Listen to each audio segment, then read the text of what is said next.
Warahmatullahi wabarakatuh. Saya Nabila Febian Sahra dari kelompok 4. Yang pertama itu abstraksi, yaitu menyajikan bagian penting dari suatu permasalahan dan mengabaikan yang tidak penting, sehingga memudahkan fokus kepada solusi. Yang kedua yaitu pengenalan pola persoalan atau generalisasi serta mentransfer proses penyelesaian persoalan ke persoalan yang lain. Yang ketiga itu algoritma, yaitu menuliskan otomasi solusi melalui berpikir algoritmik atau langkah-langkah yang terturut untuk mencapai suatu tujuan atau solusi. Yang keempat yaitu dekomposisi atau formulasi persoalan sedemikian rupa sehingga dapat diselesaikan dengan cara efisiensi serta optimal dengan menggunakan komputer sebagai alat bantu. Yang pertama yaitu berapa banyak sel ungu dari kombinasi kartu D dan kartu E berikut. Tuliskan bilangannya sebagai jawaban dan masukkan atau posisikan sel ungu yang di sebelah kanan pada sel kartu E. Sel putih bertemu dengan sel ungu akan menghasilkan sel putih. Sel putih bertemu dengan sel putih akan menghasilkan sel ungu. Sel ungu bertemu dengan sel putih akan menghasilkan sel putih. Sel putih bertemu dengan sel ungu akan menghasilkan sel putih.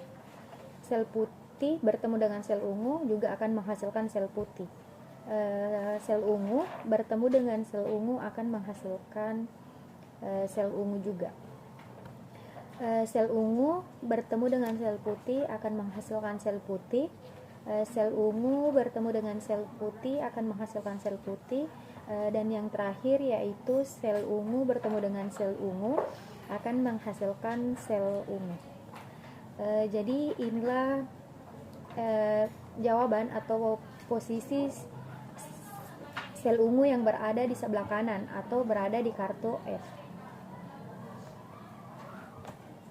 Selanjutnya yaitu nomor 2. Berapa banyak sel ungu dari kombinasi kartu G dan kartu H berikut. Tuliskan bilangannya sebagai jawaban dan masukkan atau posisikan sel ungu yang di sebelah kanan pada sel kartu I. Yang pertama yaitu sel ungu ketemu dengan sel ungu akan menghasilkan sel ungu. Yang kedua yaitu sel putih bertemu dengan sel putih akan menghasilkan sel ungu. Sel putih ketemu dengan sel putih akan menghasilkan sel ungu. Sel putih bertemu dengan sel ungu akan menghasilkan sel putih. Sel ungu bertemu dengan sel putih akan menghasilkan sel putih. Sel putih bertemu dengan sel ungu akan menghasilkan sel putih.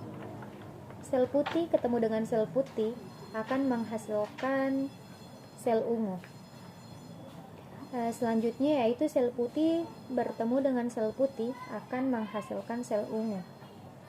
Dan sel yang terakhir yaitu sel ungu bertemu dengan sel ungu akan menghasilkan sel ungu. Jadi inilah hasil kombinasi dari kartu G dan kartu H.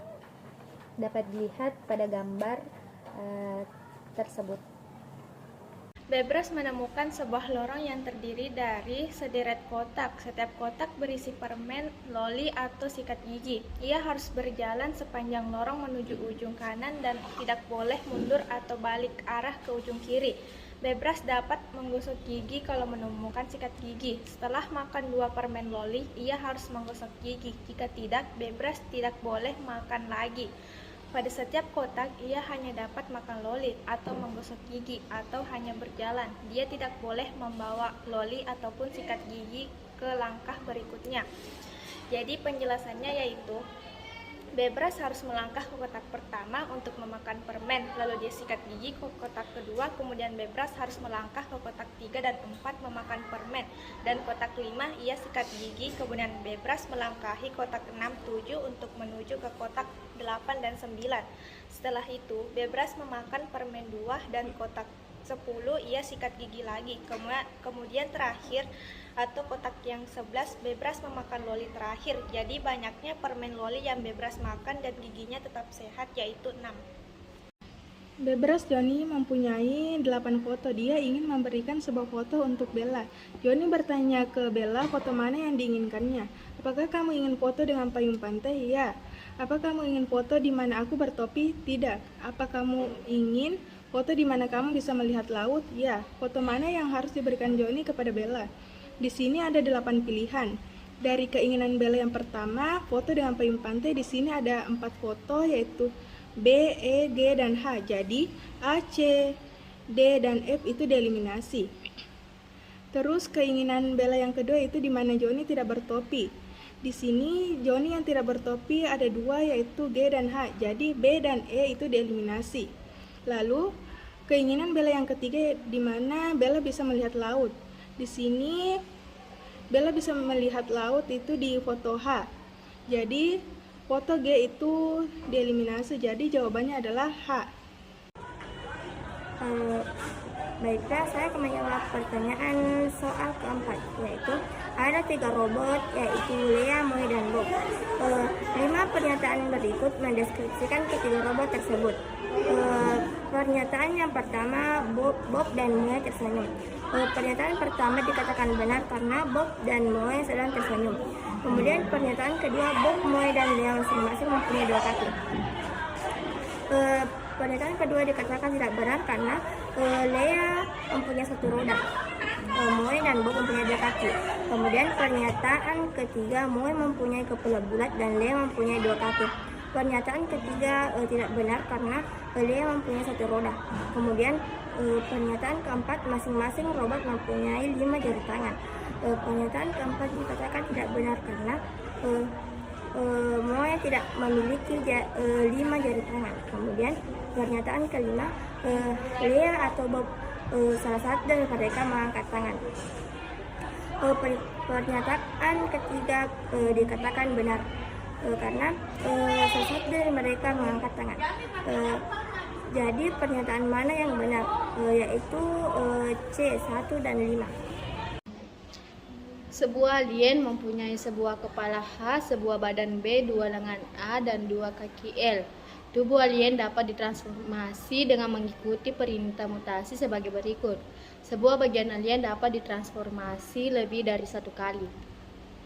Kemudian tantangannya itu, dengan mengikuti perintah mutasi secara berurutan berikut ini, bentuk tubuh alien apa yang akan terjadi? Yaitu HT mengubah kepala menjadi cekung, kemudian L plus membuat kaki lebih panjang, kemudian BT mengubah badan menjadi begini, kemudian A plus membuat lengan lebih panjang, HC mengubah kepala menjadi bulat, A minus membuat lengan menjadi pendek, dan BC membuat badan bulat. Jadi bentuk tubuh alien yang terjadi yaitu bagian D.